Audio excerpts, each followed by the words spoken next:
Se você localizar um pouquinho para lá, não aparece esse preto da... Isso, aí. Aí. Deu, né? Deu. Almas queridas, que bom estarmos juntos. Que o Deus de bênção nos abençoe, que o Deus de paz nos pacifique. Evangelho de Marcos, capítulo 6, versículos 30 a 44. A primeira multiplicação dos pães e peixes. Leio e em seguida estudamos. Adolfo, amigo, Mana Rosa, bom dia.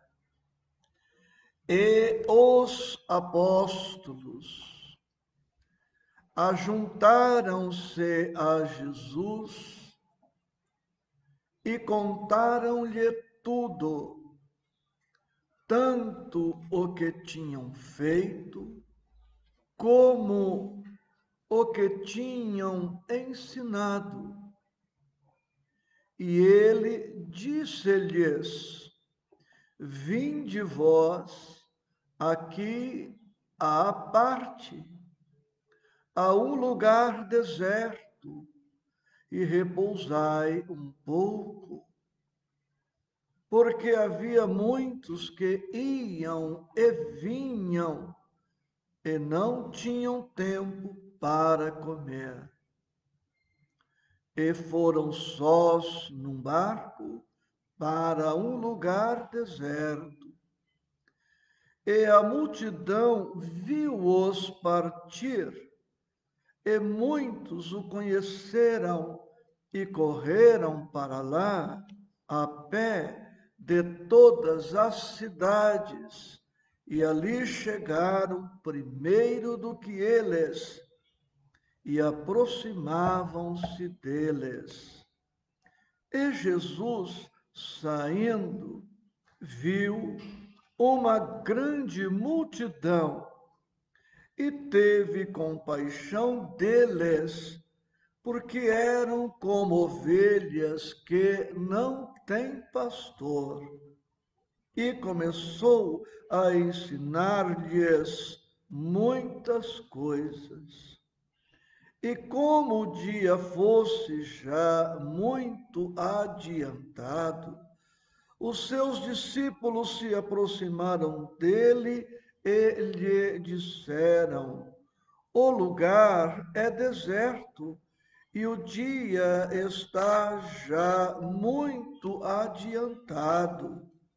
Despede-os para que vão aos lugares e aldeias circunvizinhos e comprem pão para si, porque não têm o que comer.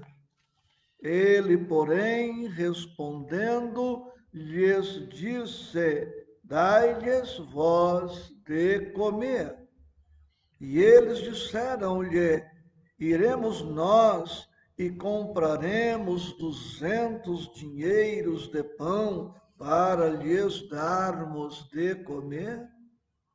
E ele disse-lhes: quantos pães tendes? Ide ver. E sabendo-o, eles disseram: 5 pães e 2 peixes. E ordenou-lhes que fizessem assentar a todos em grupos sobre a erva verde. E assentaram-se, repartidos de 100 em 100 e de 50 em 50. E tomando ele os 5 pães e os 2 peixes, levantou os olhos ao céu, abençoou e partiu os pães e deu-os aos seus discípulos para que os pusessem diante deles. E repartiu os 2 peixes por todos. E todos comeram e ficaram fartos. E levantaram 12 cestos cheios de pedaços de pão e de peixe. E os que comeram os pães eram quase 5.000 homens. Amados, texto riquíssimo e muito atual, muito necessário para todos nós. Permitam-me a simplicidade e a objetividade, otimizando o tempo, trazendo os comentários possíveis, compreendendo que não será possível tudo estudar. Vemos no versículo 30 que os apóstolos aproximaram-se de Jesus e contaram-lhe tudo, tanto o que tinham feito como o que tinham ensinado. Já nesta época, os discípulos, agora tornados apóstolos, já saíam pelas aldeias, por todas as cidades, pregando o Evangelho. Eles já tinham poder de esclarecer os espíritos, de curar os enfermos, e tinham já conhecimento suficiente para pregar o Evangelho de que o Cristo se fizera excelente mensageiro. Vemos no versículo 30 que os apóstolos não só ensinavam, mas também faziam. Aquele que ama Jesus, que conhece o Evangelho, tem o compromisso de aliar a prédica à prática. Se falamos sobre a caridade, precisamos praticar a caridade, sem o que o nosso ensino fica desautorizado em face da nossa incoerência entre o que falamos e o que fazemos.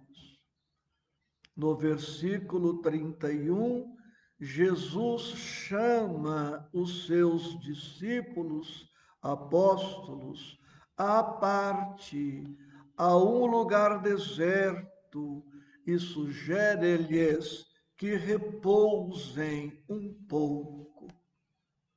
Observemos que o repouso é necessário, mesmo quando nos dedicamos intensamente ao trabalho do Mestre. Mas observemos a recomendação de Jesus: repousai um pouco.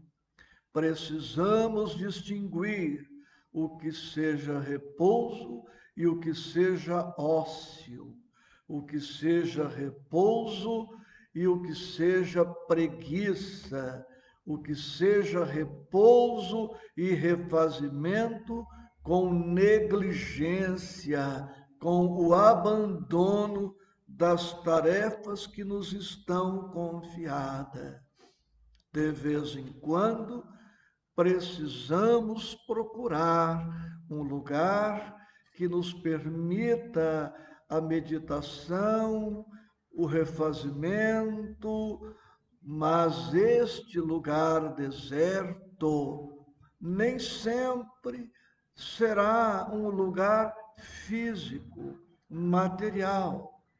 Este lugar deserto pode também e deve ser também dentro do nosso coração, dentro da nossa mente, no imo da alma, porque podemos estar em um lugar deserto fisicamente, mas a depender das nossas emoções, dos nossos pensamentos, não fruiremos a paz e não obteremos o refazimento. Este lugar deserto quase sempre será dentro de nós, através da oração, da conexão com o alto. E eles todos estavam tão envolvidos com a tarefa que mal tinham tempo para comer. O trabalhador do Cristo precisa compreender que ele terá, sim, que sacrificar algo do seu conforto, da sua tranquilidade, para dedicar-se ainda mais aos seus irmãos necessitados. E eles se dirigem para um outro ponto, mas a multidão percebe e vai-lhe ao encontro.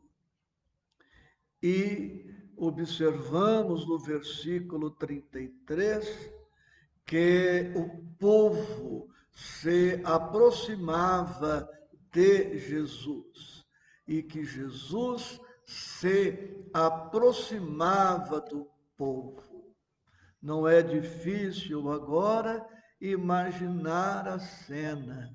Jesus sorrindo para uns, abraçando outros, tocando outros, curando enfermos, ensinando, pegando crianças no colo, acarinhando idosos, enfermos, de maneira fraterna, solidária, acessível, amiga, como convém a alguém que chame para si a responsabilidade de pregar o Evangelho e, através da própria exemplificação, demonstrar o amor. E imaginemos o que seria do Evangelho e da humanidade se Jesus permanecesse na cátedra, distante, inacessível, inabordável, com medo da multidão, com nojo da multidão, aborrecido com a multidão, não gostando do cheiro de povo, como se costuma dizer. No versículo 34, isto está bem explicitado. Ele teve compaixão daquelas pessoas. Compaixão daquelas pessoas. Tudo isto aconteceu durante o dia. Eram pessoas desocupadas, sem emprego, sem assistência médica, sem assistência social, entregues a si mesmas, pobres, desamparadas. E Jesus se enternece, se sensibiliza, se apiada, numa expressão humana inadequada, mas que uso com a sua permissão. Jesus sentiu dó daquelas pessoas, olhou-as com imensa ternura, com imenso carinho, porque, como escreve Marcos, eram como ovelhas que não têm pastor. Imaginemos um bando de ovelhas, eram quase 5.000 homens. Imaginemos quase 5.000 ovelhas sem a disciplina do pastor, sem a assistência do pastor, sem o comando, sem o carinho. Uma ovelha machucada, quem a colocaria nos ombros? As ovelhas com fome, com sede, inseguras, com medo, expostas a 1000 perigos. Assim Jesus olhou aquelas alminhas e ele incorporou o papel, a missão de pastor e brindou-as com tudo aquilo que um bom pastor brinda às suas ovelhas. Dá-lhes de comer, dá-lhes de beber, como, aliás, muitos séculos antes, o salmista escreveria no Salmo 23, o Senhor é o meu pastor e nada me faltará. Deitar-me faz em verdes pastos, guia-me mansamente às águas tranquilas, refrigera minha alma, guia-me pelas veredas da justiça, por amor do seu nome. É isto que o bom pastor faz. É isto que o Cristo fez naquele momento e fez sempre e prossegue fazendo. E ensinava-lhes muitas coisas. No versículo 35, vemos que já era tarde, era um local deserto, o dia estava muito adiantado, e no versículo 36, os discípulos diz para Jesus: despede-os para que vão aos lugares e aldeias circunvizinhos e comprem pão para si, porque não têm o que comer. Os discípulos ainda não tinham a maturidade desenvolvida ao ponto de perceber que necessitavam, naquele momento, ir além do ensino teórico. A fome daquelas pessoas era assunto para eles todos. O discípulo do Mestre, o cristão valoroso, decidido, consciente, não descarta o carente, não descarta o necessitado. Imaginemos aqui na instituição alguém procurando a mim ou outro trabalhador da instituição, apresentando necessidades materiais, orgânicas, precisando de um alimento, de um vestuário, de um remédio. E eu lhes falo da doutrina espírita e depois digo para esta pessoa: olha, já preguei para você os princípios básicos da doutrina, agora vá trabalhar. Vai pedir para outra pessoa o pão de que você precisa, o vestuário de que você precisa. Não tem sentido. Caridade tardia não é caridade, é perda de oportunidade.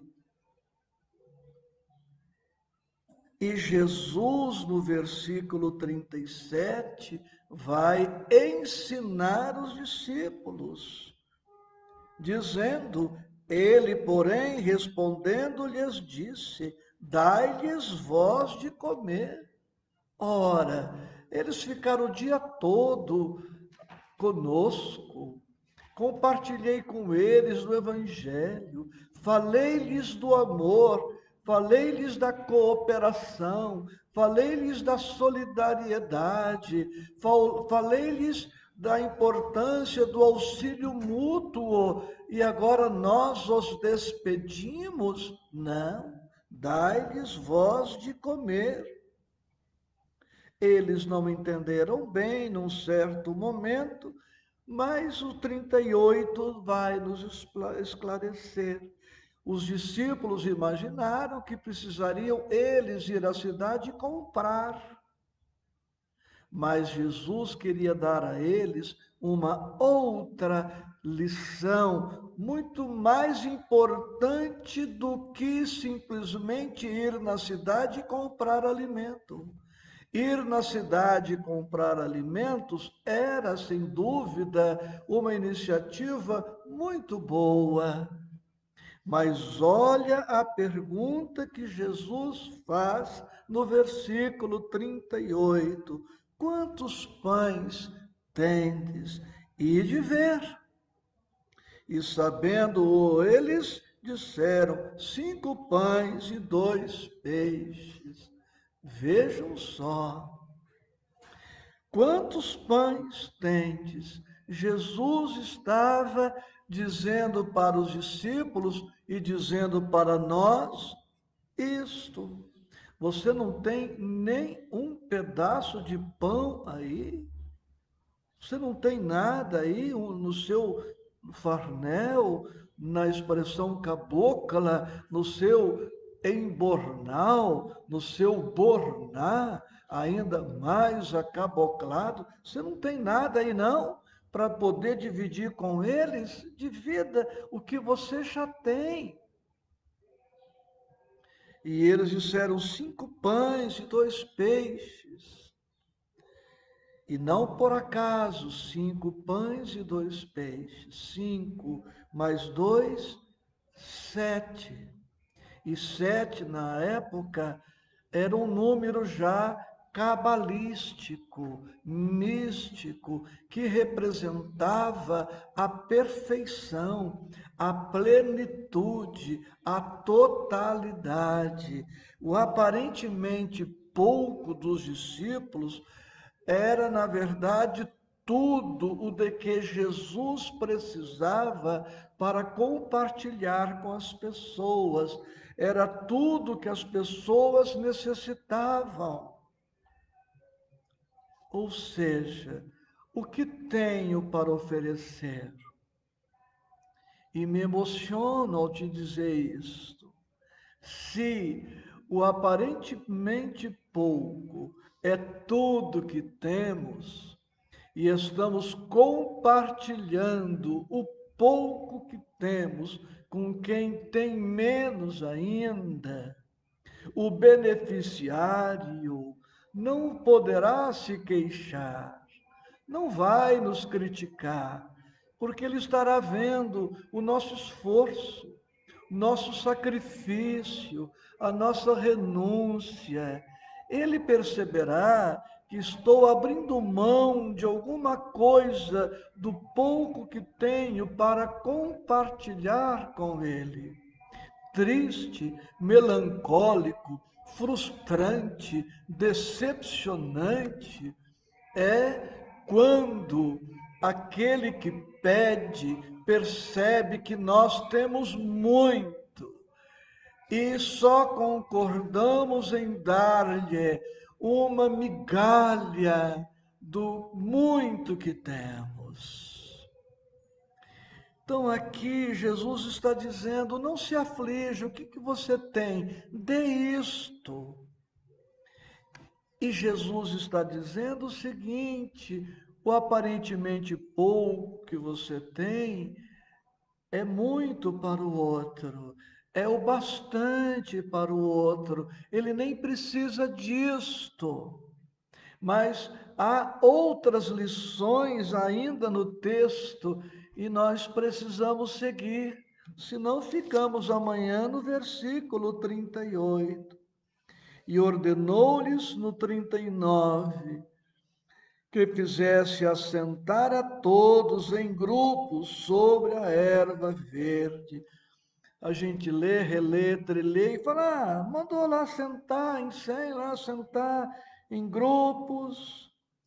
Gente, tem um ensino moral nesse 39, assentar a todos, todos se sentaram, ou seja, eram todos iguais. Não havia diferença nenhuma. Se colocarmos uma pessoa com 1,60 m de altura, falando do aspecto físico, com uma pessoa de 1,70 m, ambas sentadas, os 10 centímetros de diferença desaparece praticamente. Todos iguais, não há senhores, não há escravos, não há superiores, não há inferiores. O pobre sentou na relva, o de classe média sentou na relva, o de classe rica também sentou, e entre 100 não deu para separar os 100 ricos de um lado, os 100 pobres de outros, os 100 da classe média de outro. Foi tudo junto e misturado numa expressão moderna. Olha que riqueza de versículo. Olha a técnica pedagógica do Cristo, nivelando todos. Aqui somos todos irmãos, iguais uns dos outros. Aqui ninguém é mais que outro. Em grupos, ele poderia ter pedido, mandado que se sentassem separados em grupo, para o que os próximos versículos nos esclarecerão. E assentaram-se repartidos de 100 em 100 e de 50 em 50. Sabe por quê?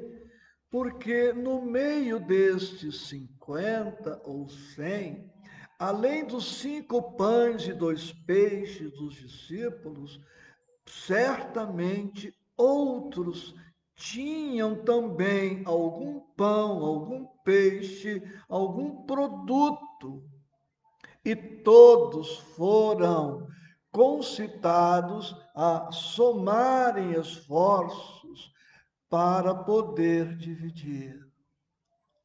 Quando aplicamos o amor divino, ao somar, multiplicamos também. E ao dividirmos, multiplicamos. Os quase 5.000 que ali estavam viram o gesto dos discípulos dando do que tinham. Então Jesus, que havia até ali ensinado a prédica, realiza um exercício prático do amor e da caridade. Olha, vamos sentar todo mundo e vamos agora ver quem tem o quê, quem tem quanto, e vamos multiplicar isso em favor de todos, dividindo igualmente, daí todos estarem nivelados, sentados sobre a relva ou erva, como está escrito aqui. E aí está, queridos, a solução para os problemas sociais, econômicos, para a fome, para a sede, para o desemprego, para a carência de assistência médica do planeta. Se todos os 7 bilhões de criaturas humanas se sentassem em grupos, independentemente da nacionalidade, da cor da cútis, da cultura, da condição social, etc., tudo o que nós temos somado e distribuído, somado e dividido, somado e multiplicado, solucionaria os problemas do planeta. É este o ensino moral da multiplicação dos pães. Como falei aqui para os companheiros presentes, poderíamos estudar o texto sob o aspecto da química, o poder de Jesus de explorar o fluido cósmico e produzir pão. O Cristo tinha e tem poder para isto. Na boa lógica, quem faz o mais, faz o menos. O Cristo que materializou o planeta Terra para materializar pão para 5.000 pessoas é fichinha, não é nada. Ele faria isto e fez isto num piscar de olhos.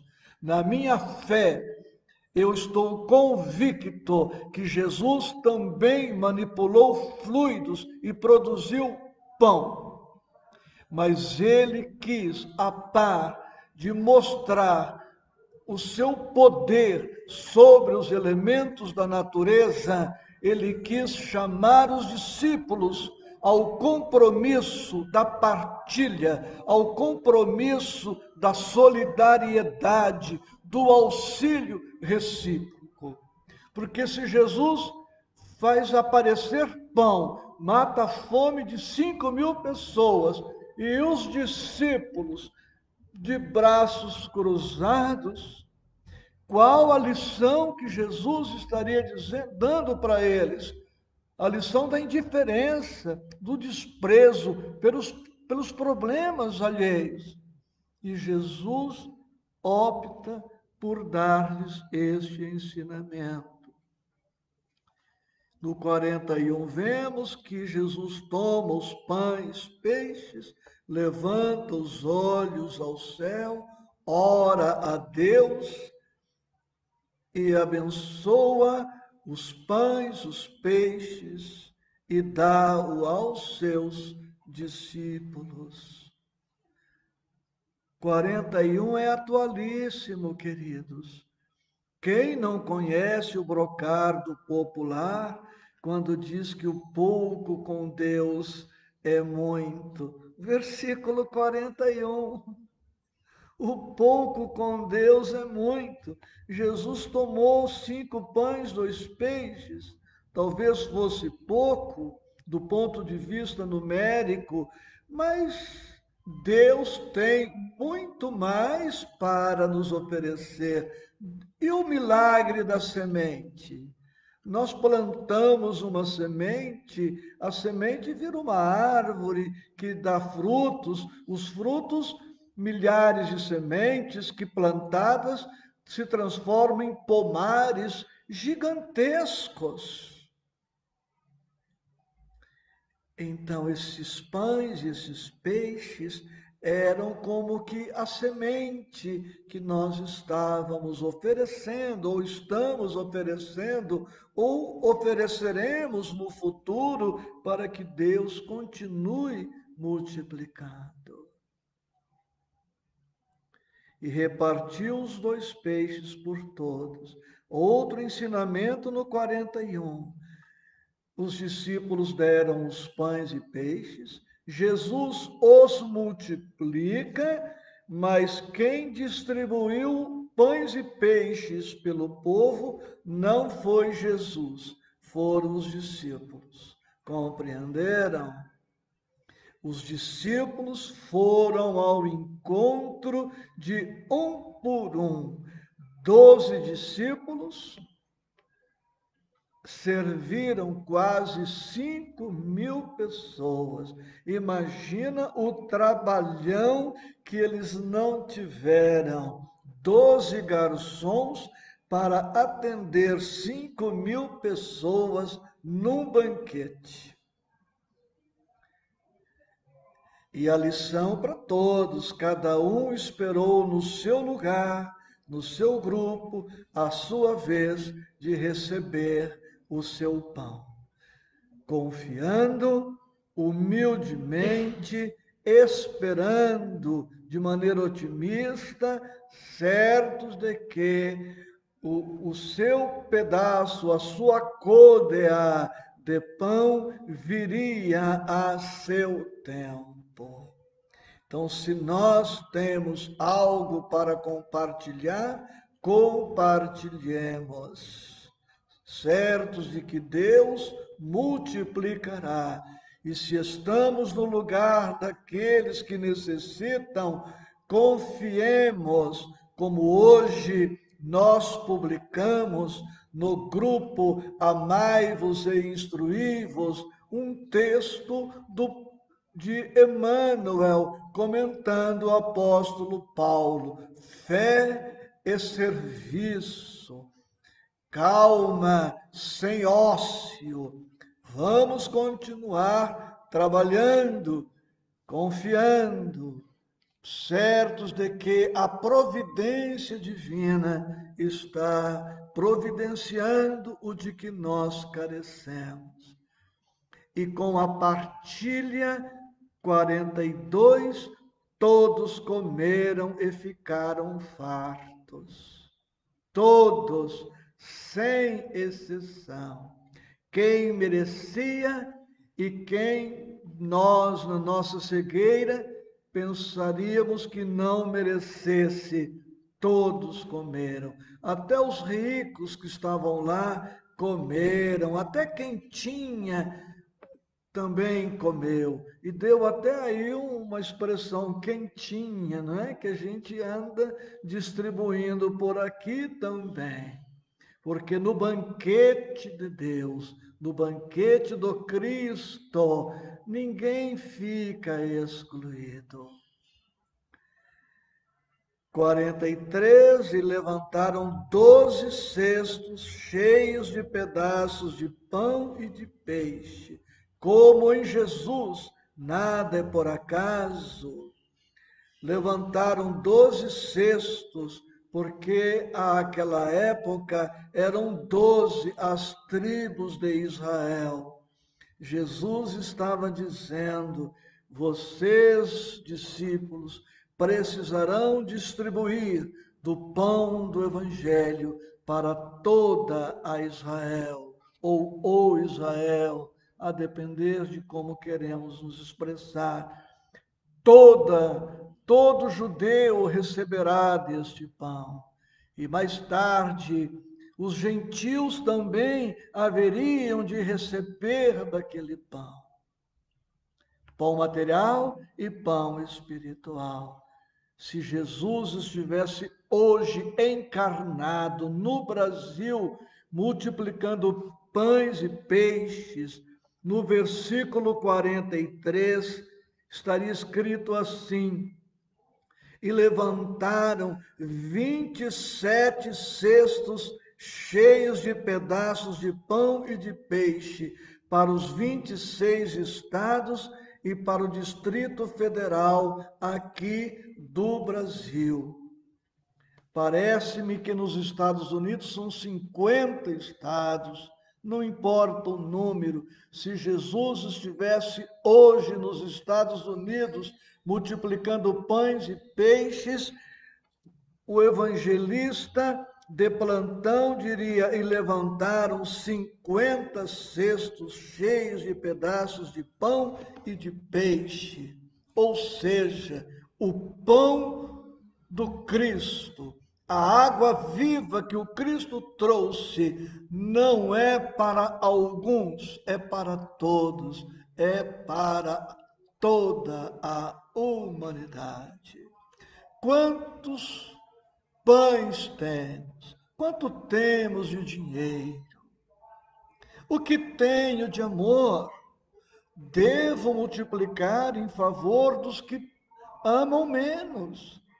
Que tenho de paciência? Compartilhar com quem tem menos ainda. Que tenho eu de bondade? compartilhar desta bondade pequena com aquele que tem bondade ainda menor, porque ninguém é tão rico que não precise de alguma coisa, e ninguém é tão pobre que não tenha algo de seu ou algo de si para oferecer. Eu espero que este pedaço de pão que o meu coração trouxe para o seu coração possa atender a sua fome de paz, a sua fome de esperança, a sua fome de alegria, certos de que este pedaço de pão que trouxe para você, em verdade, não é meu, é do Pai, que, por amor, permitiu-me fruir e eu compartilho com você. Muita paz.